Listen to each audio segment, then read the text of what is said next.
यह कहानी है उत्तर प्रदेश के एक छोटे से गांव रामपुर की। जहां दो सगे भाई राजू और श्याम अगल बगल अपना ठेला लगाते थे। राजू बेचता था लजीज चिकन और पुड्डी, तो वहीं श्याम का ठेला था पनीर और पुड्डी का।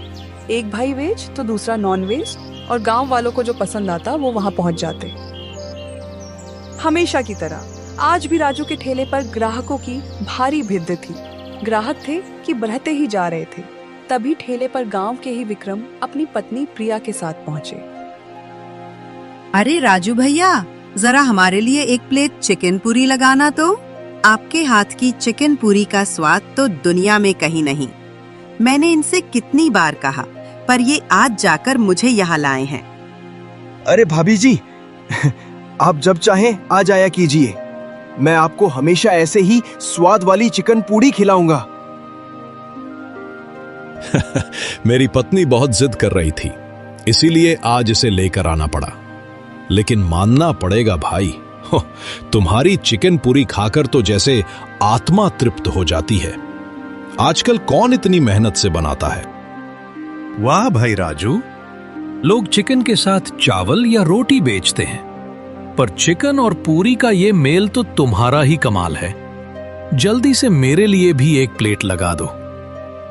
राजू फटाफट मनोज को एक प्लेट परोस देता है, और मनोज भी स्वाद की तारीफें करते नहीं थकता। एक तरफ जहां राजू मेहनत से अपना काम कर रहा था, तो वहीं दूसरी तरफ उसका बाडिद्धा भाई श्याम, जिसका नाम तो देवताओं जैसा था, पर मन में शैतान बसता था। पता नहीं ये राजू अपनी चिकन पूड़ी में ऐसा कौन सा अमृत मिलाता है जो सारे ग्राहक उसी के पास खींचे चले जाते हैं। मेरा पनीर भी तो इतना बढ़िया होता है, पर मेरे ठेले पर तो कोई झांकने भी नहीं आता। तभी श्याम के ठेले पर सुरेश नाम का एक ग्राहक आता है। 30 रुपए की। बोलो कितनी लगा दूं? क्या 30 रुपए? अरे 30 रुपए की पनीर पूड़ी से तो अच्छा है कि 20 रुपए और मिलाकर 50 की चिकन पूड़ी खा लूं राजू भाई के यहाँ। पेट भी भर जाएगा और स्वाद भी मिल जाएगा। हाँ, तो जाओ ना, यहाँ मेरा समय क्यों बर्बाद कर रहे हो? जाकर उसी राजू के ठेले में घुस जाओ, तभी तो तुम जैसे लोग कंगाल के कंगाल ही रहते हो। अरे तुम्हें तो ग्राहकों से बात करने की भी तमीज नहीं है। मुझे सिखाने की जरूरत नहीं है। मैं यहाँ सामान बेचने बैठा हूँ, तुम्हारी आवभगत करने के लिए नहीं। खरीदना है तो खरीदो, वरना चलते बनो। खाने में स्वाद सिर्फ मसालों से नहीं, प्यार से बोली गई बातों से भी आता है। लेकिन तुम जैसा खड़ूस इंसान ये बात कभी नहीं समझेगा। शाम हुई, दोनों भाई अपना अपना ठेला बंद करके घर पहुंचे।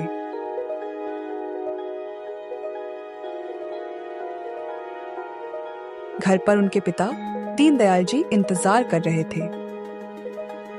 आ गए बच्चों, कैसा रहा आज तुम दोनों का काम? कोई परेशानी तो नहीं हुई? नहीं बाबूजी, सब बढ़िया चल रहा है। आज तो कमाई भी दुगनी हुई है। मैं तो सोच रहा हूँ कि अब एक छोटी सी दुकान किराए पर ले लूं। हाँ, राजू भाई का काम तो बढ़िया चलेगा ही। आखिर आपने अपना चलता हुआ चिकन पूड़ी का ठेला अपने लाडले राजू को जो दे दिया, और मुझे थमा दिया ये पनीर पूड़ी का ठेला, जिसे कोई पूछता तक नहीं। बेटा, ये तुम दोनों की अपनी अपनी मेहनत का फल है। आप पक्षपात करते हैं। अगर मुझे चिकन पूड़ी का ठेला मिला होता तो मैं अब तक दुकान खोल चुका होता। भैया, ये कैसी बातें कर रहे हो? ये ठेला मैं अपनी मेहनत से चला रहा हूँ। अच्छा, तो जरा कुछ दिन ये पनीर पूड़ी का ठेला चलाकर दिखा। तुझे भी पता चल जाएगा कि तेरी सब्जी अच्छी है या तुझे पके पकाए ग्राहक मिले हैं। ठीक है भैया, अगर आपको ऐसा ही लगता है तो यही सही। कल से मैं पनीर पूड़ी का ठेला लगाऊंगा और आप चिकन पूड़ी का।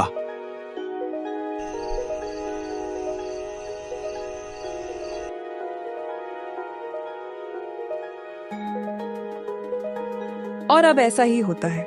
श्याम अगले दिन चिकन पूरी का ठेला लगाने लगता है, और वहीं दूसरी तरफ सुरेश उसकी जगह पनीर और पूरी का ठेला लगाता है।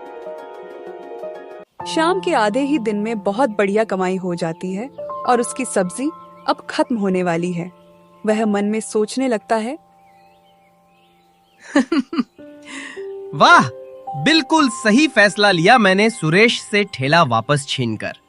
पर अब तो सब्जी कम पड़ रही है। कोई नहीं, थोड़ा पानी मिला देता हूँ और ऊपर से मसाला छिड़क देता हूँ। किसी को क्या ही पता चलेगा।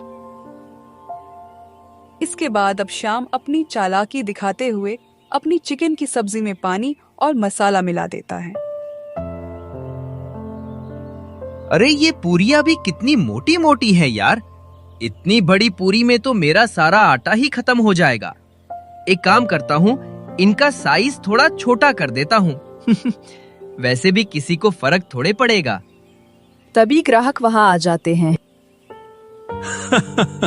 अरे बाबा, तुम दोनों ने आपस में धंधा ही बदल लिया क्या?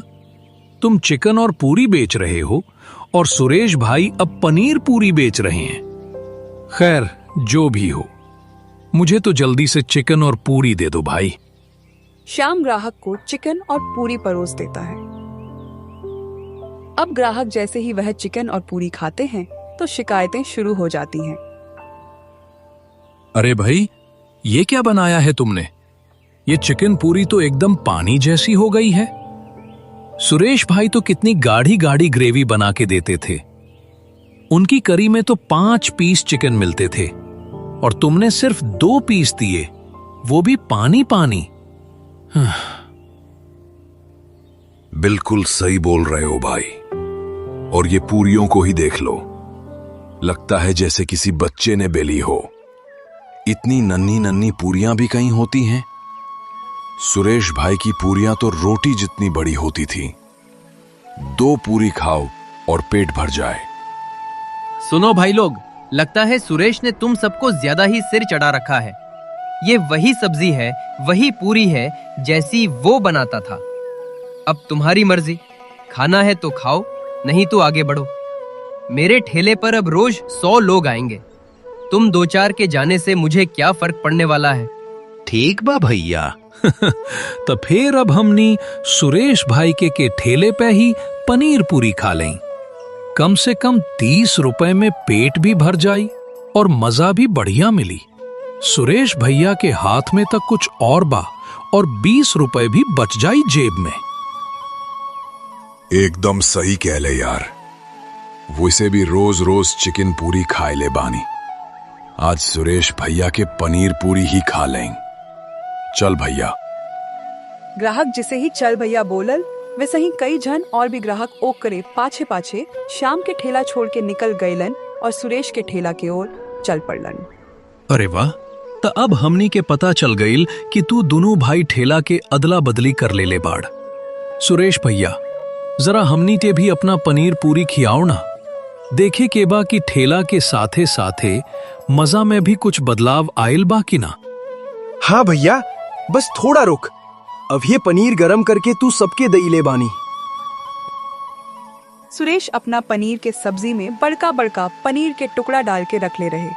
वो अपना ग्राहकन के पनीर और पूरी परोस दिहलस। इतना बड़का पनीर के टुकड़ा देख के ग्राहक लोग तीन खुश हो गएलन। अरे बाप रे, इतना मोटका पनीर तू 30 रुपए में ही डाल दिहल।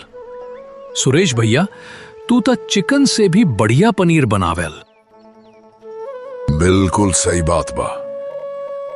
सुरेश भैया के पूरियां भी देख कितनी बड़की बड़की बाड़ी। एगो बात त पक्की हो गईल। सुरेश भैया, तू का बेचब? ग्राहक तो तोहरे पास ही आई। तू अपना खाना में इतना प्यार डाल देवेल। अरे भैया लोग, तू सबके बहुत बहुत धन्यवाद। तू लोग हमारी नया ठेला के भी इतना प्यार दे रहल बाड़ और हमरे पास ही खाए आवत बाड़। एक हफ्ता में शाम के समझ आ गेल रहे अपना गलती। वो उदास होके अपना ठेला पर खड़ा रहे। सुरेश शाम के उदास अकेल ठेला पर खड़ा देखलस त पास गेल और पूछे लागल, का बात बा भैया? अब तो हम तो के चिकन पूरी के भी ठेला दे दी हिली बा। फिर भी तू इतना परेशान काहे बालोस? हम तो होसे बड़ बानी, बाकिर फेर भी हम कुछ काम के ना बानी। हम अपने के साबित ना कर पैली, हम बस इहे चाहत रहली कि बाबूजी तोहार जिसन हमार भी तारीफ करिन, बाकिर हम ऐसन ना कर पैली। हम तोहो से तोहार काम भी छीन के देख ली और हम ओमे भी हार गईली। भैया, कबो केहू से जीते के सोचे से पहले अपने से लड़ के देख। देखिए, तुहार जीत अपने आप हो जाई।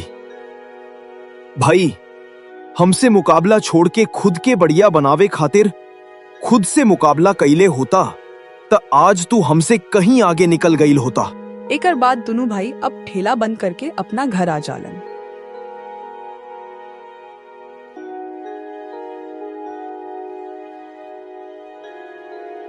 और रामनाथ ऑनकर बाबूजी फिर से दोनों से सवाल करेलन। केसन बेटा, तोहर चिकन पूरी के ठेला बढ़िया चल रहल होई ना? ना बाबूजी, हमके अब समझ आ गईल बा कि चिकन और पूरी के ठेला सिर्फ सुरेश ही चला सकेला। हम अपना पनीर पूरी के ठेला ही चलाएब और इतना ज्यादा मेहनत करब कि हमार पनीर पूरी खाए खातिर लोग दूर दूर से आवे लागिन। हमके बहुत खुशी भइल श्याम कि तोहके एहसास हो गईल बा। चल, बढ़िया बात बा। काल से तू दोनों अपना अपना ठेला संभाले जिसन पहले संभालत रहले, ठीक बा? ना बाबूजी, अब हम दोनों भाई मिलके एगो ढाबा खोलेब। ओमे ही दोनों एक साथे चिकन पूरी और पनीर पूरी मिलके बेचब। रामनाथ अपना दोनों बेटवन के एक साथे देख के बहुत खुश हो गए।